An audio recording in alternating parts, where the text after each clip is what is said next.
Pa dobro, sigurno da mi je prvenstveno drago što sam se vratio ovde gde sam dugo bio, tako da,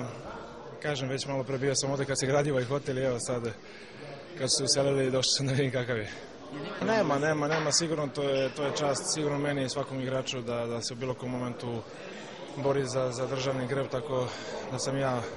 kao i ostali. Pa dobro, sigurno da je to negde iza mene i da iz dana u dan pokušavam sve više da se fokusiram na fudbal, da zaboravim ružne stvari i to je to. Pa sigurno dve teške utakmice posle nesrećnog ispadanja iz baraža, tako da sigurno će biti teško i meni i mojim kolegama i stručnom štabu da pobedimo te dve utakmice kako bi malo osvetlali obraz i podigli se što se tiče malo, što se kaže, fudbalski.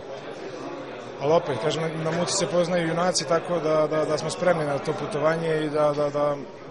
da bude to još jedno veće iskustvo za sve nas. Pa gledam kao neki novi dan, neko novo dokazivanje, tako da svaki dan, svaka utakmica je novo dokazivanje, tako gledam i ovo. Pa sigurno da to sam već rekao da su to dva najveća naša igrača, tako da poznavajući ih obojicu sigurno će faliti ove reprezentacije. Pa dobro, sigurno da najbitnije je drugarstvo unutra, atmosfera i iz toga će izaći sve. Pa ne mogu da kažem da doživljam kao pobedu jer sam profesionalac i šta god bude na budućnosti, šta god se bude desilo loše ili dobro, to ću prihvatiti, tako da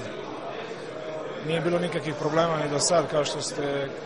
gledali, ništa se nije dešavalo, ništa nisam ni komentarisao, ništa, tako da i ako u budućnosti bude loše ili dobro, sigurno će ostati isti.